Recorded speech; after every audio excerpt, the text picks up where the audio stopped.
సంక్రాంతి పండుగకు దూరంగా ఉన్నారు ఏలూరు ప్రజలు. శ్రీ గంగానమ్మ, శ్రీ ఆది మహాలక్ష్మమ్మ, శ్రీ వినుకొండమ్మ అంకమ్మ, శ్రీ పోతురాజుబాబు జాతర సందర్భంగా పండుగ జరుపుకోవడం లేదని ఏలూరు ప్రజలు చెప్తున్నారు. అమ్మవార్లను దర్శించుకుని ప్రత్యేక పూజలు చేసినట్లు ఏలూరు వాసులు చెబుతున్నారు. 3 రోజుల పండుగ కంటే 3 నెలల జాతరే ఘనంగా జరుపుకుంటున్నట్లు ఏలూరు మహిళలు తెలిపారు. ఈ జాతరకు సంబంధించి మరింత సమాచారం ఏలూరు నుంచి మా ప్రతినిధి శ్రీనివాస్ అందిస్తారు. శ్రీనివాస్,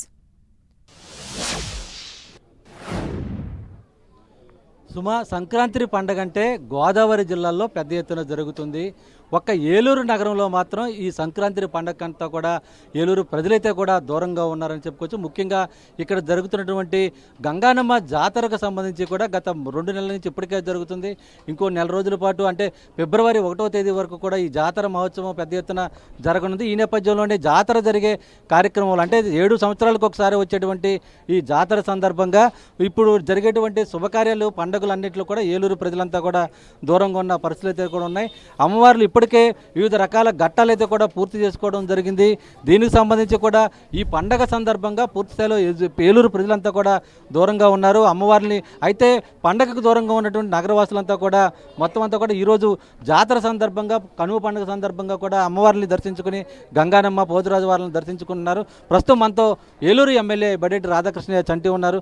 సార్ చెప్పండి, అంటే ఈ మొత్తం గోదావరి జిల్లాలో అన్ని ప్రాంతాలు పెద్ద ఎత్తున పండుగ జరుపుకున్నాయి, మన ఒక ఏలూరు ప్రాంత ప్రజలు మాత్రం జాతర జరుపుకుంటున్నారు, ఎలా అనిపిస్తుంది?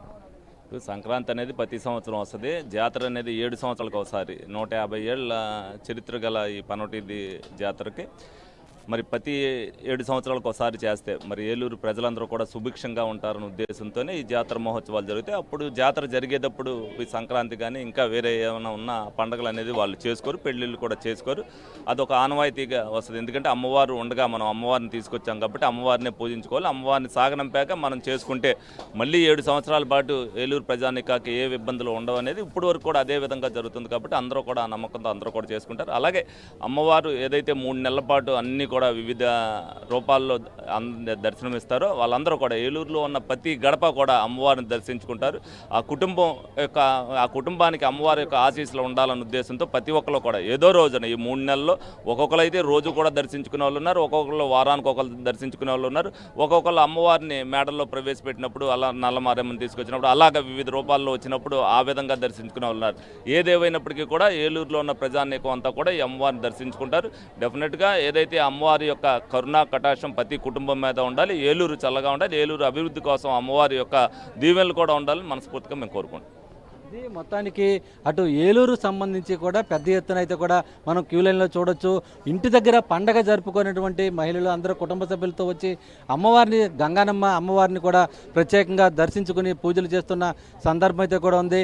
దీనికి సంబంధించి కొంత ఘనాచారం ఉన్నారు, ఒకసారి ఆయనతో కూడా మాట్లాడదాం. సో మొత్తం ఎప్పటి వరకు ఇంకా జరుగుతుంది ఘట్టాలకు సంబంధించి ఏ విధంగా ఉండబోతుంది? ఫిబ్రవరి 31వ తారీఖున కొర్లబండి రావటం, అలాగే 1వ తారీఖున మహాకుంభం తెల్లవారుజామున పోయటం, 2వ తారీఖు అమ్మవారిని రంగరంగ వైభవంగా మేళ తాళాలతో వేషధారణలతో అమ్మవారిని ఘనంగా సాగనంపడం జరుగుతుంది. ఇది మొత్తానికి మనం చూసుకోవచ్చు. మొత్తం గోదావరి జిల్లాలో సంక్రాంతి పండుగ అంతా కూడా పెద్ద ఎత్తున జరుగుతుంది. కానీ ఏలూరు నగర వాసులు మాత్రం ఈ సంవత్సరం సంక్రాంతి పర్వదినానికి అలాగే కనుమ పండుగ అన్నింటికి కూడా దూరంగా ఉన్న పరిస్థితులు అయితే కూడా ఉన్నాయి. మొత్తం ఇక్కడ అమ్మవారిని సాగనంపే వరకు కూడా ఈ కార్యక్రమాలు ఎక్కడో కూడా ఎటువంటి శుభకార్యాలు జరగకు, ఆ తర్వాత పెద్ద ఎత్తున జాతర కార్యక్రమం జరుపుకుంటామని కూడా ఈ ఏలూరు ప్రజలైతే కూడా చెబుతున్న పరిస్థితి. సుమా, థ్యాంక్ యూ శ్రీనివాస్.